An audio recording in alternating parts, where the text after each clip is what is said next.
Hello, and thank you for tuning in to Embracing My Melanin. My name is Rochelle. Y'all, we're going to be doing our very first movie review here on my channel. And of course, we're going to be doing it on Tyler Perry's Divorce in the Black, okay? It premiered on Amazon Video. I think that's what the app is called, Amazon Video, Amazon Prime Video. Just this past weekend on July the 11th. I think it was July the 11th or July the 12th, okay?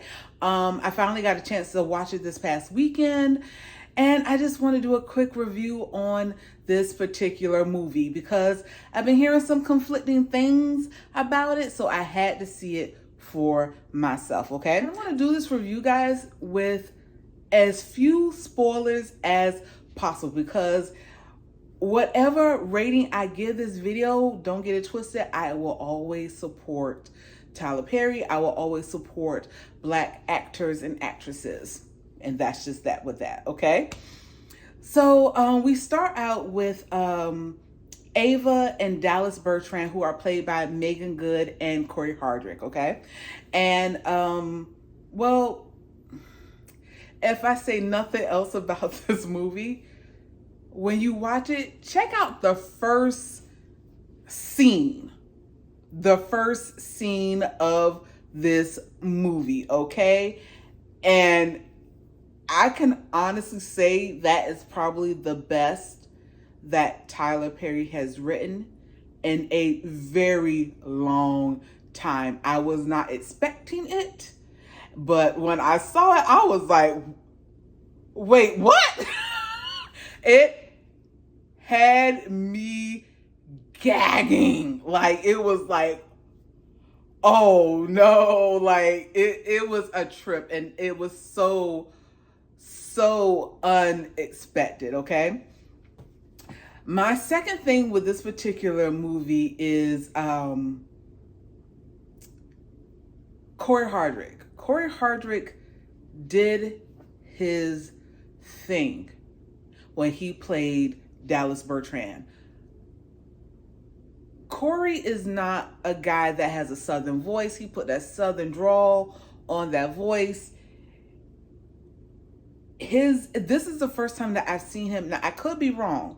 Please correct me in the comments if I'm wrong. I'm not all that familiar with his whole resume of work, but all I know is that I've seen him on 2 or 3 other movies, and they were very small parts. I believe the movie was called He's Just Not That Into You, and he played a small role in that movie. And I also remember him in the movie American Sniper, and he was in that movie with Bradley Cooper, I think, was the main star of that movie, and he played one of the soldiers that was in the movie with Bradley Cooper overseas, if you saw that movie.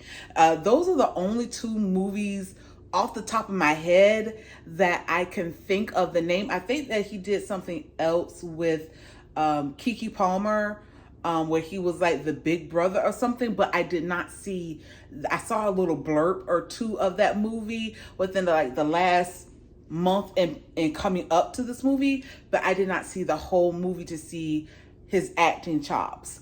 But seeing them now in this movie, oh my goodness.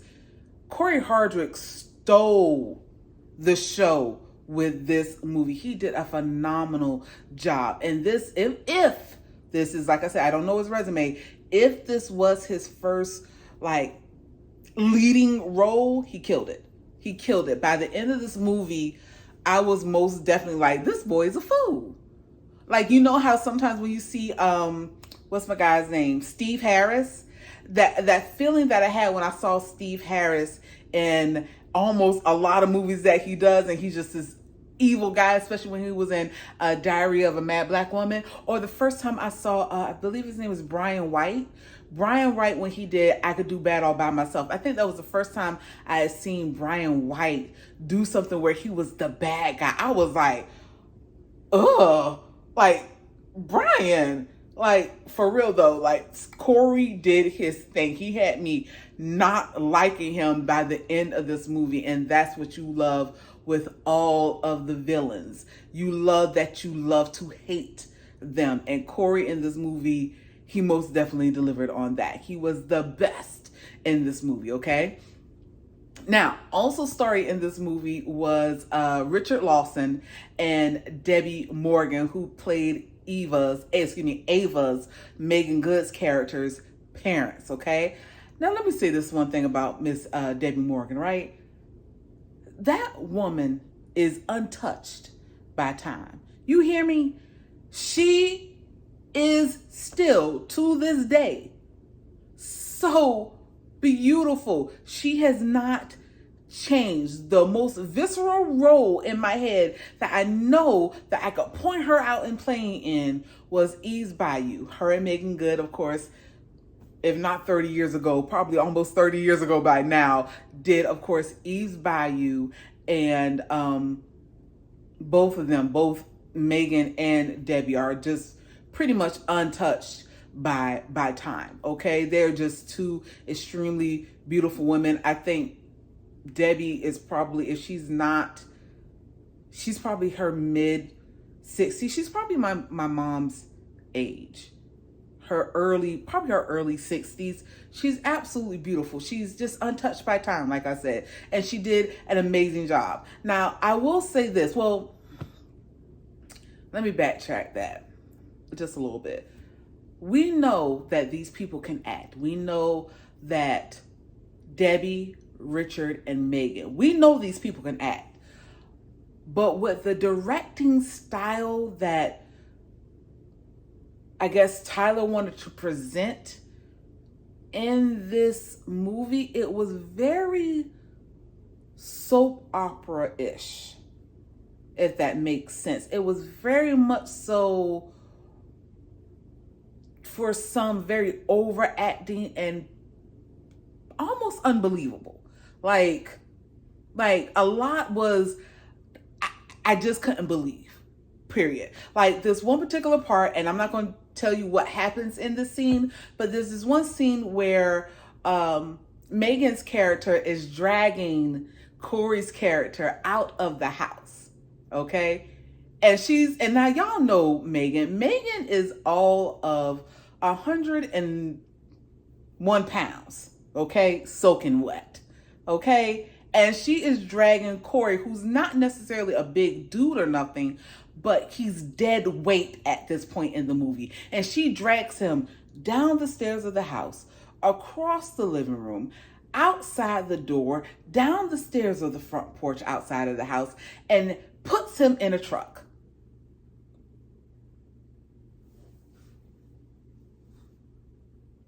In what world is that real? In what world is that remotely even plausible? Like it just, and like I said, Corey ain't a big dude, but anyone's dead weight is heavy.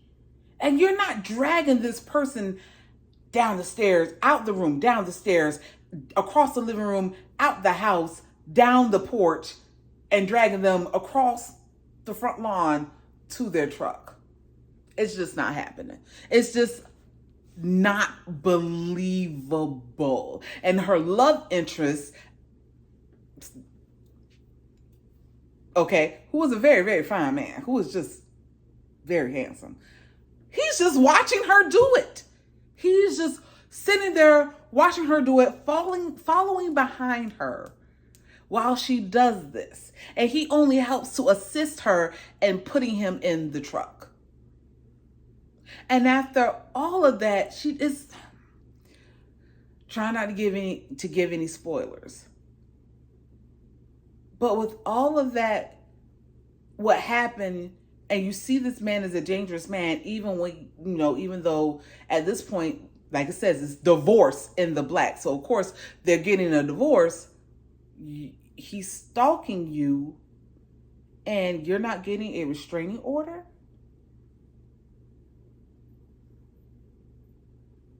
Like, Kirk, make it make sense.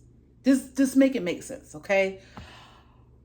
So another thing with this particular movie, like I said, some things were just unbelievable in my mind. Now, they live in Atlanta. Now, of course, the Atlanta area, it could be anywhere from, I would say probably, what is it? Roswell, Kennesaw, Atlanta proper, Stone Mountain. I call all of the surrounding areas.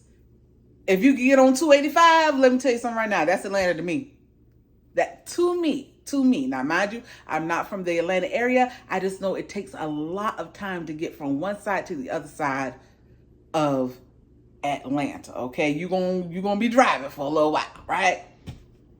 So with this particular unbelievable thing is that her family, where she grew up at, and also where Dallas's family, Corey's character's family, they grew up in a small town like an hour and a half outside of Atlanta. And they kept traveling back and forth to this small little town that took an hour and a half to get to and from. I want to know exactly where this little small town was supposed to be. Where this little area was supposed to be, because it's not believable to me that you got to this little small town that looks very rural-ish in an hour and a half. I could be wrong. My Atlanta people, the ones that grew up there, the ones that grew up in the area or outside the area, please help me out with that information, because I just don't believe it myself, okay? Another small little note, I don't know if you guys know, I am from the Savannah area. I just recently moved from the Savannah area. The opening scene, there is a church, and crazy enough, that church, when I did live in Savannah, because I've only been going from Savannah for just a little over 2 months. When I did live in Savannah, that small little church, crazy enough, that church was less than a mile away from where I lived. And I did not know they used that. And I don't know if they used the actual location of that particular church that they put in the forefront of the movie, but that church, the location of that church was literally less than a mile away from where I lived. And it just shocked me to see it. I was like, oh my God, I know what that is. I used to live in that neighborhood. I know exactly where that is. I could walk to that church. It would probably only take maybe a mile for me to walk to that church. That's just how close I was to living proximity, the area. My tongue is tripping up, sorry, but that's just how close I lived to that church. And it just blew me completely away when I saw it. I was like, oh my God, I know that. And I saw my friend, she told me, she was like, oh, that's the girl that lives in Savannah, and I know her, and yada yada. So they did use, I don't know if they filmed it there, but I know they used some locals that are from Savannah. So there you go. Okay. But overall, if I was to rate this movie, let's just say 1 out of 5. If I was to rate this movie 1 out of 5, I would give it a 2. I would give it a 2. The production quality of the movie was good. It didn't look like a low budget wonder. Of course, it would never look like that in my opinion, because it is Tyler Perry and it is Tyler Perry production. However, the best thing truly for me about this movie was Corey Hardrick. Corey did his thing in this movie, and it just made it that was the only thing that made it better for me. There was some very comedic moments and certain things that I saw in this particular movie. I was like, what? It was very comedic to me. But overall, I would just have to say that it is the standard Tyler Perry movie writing and directing, meaning good Christian girl is married or dating this horrible man, and he's so horrible to her that they're now getting a divorce. And she goes through some things to realize her self-worth, and while she's doing that, there's a good, fine, handsome man waiting in the wings to sweep her off her feet.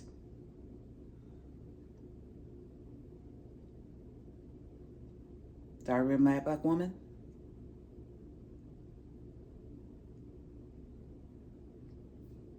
I could do bad all by myself. Why did I get married?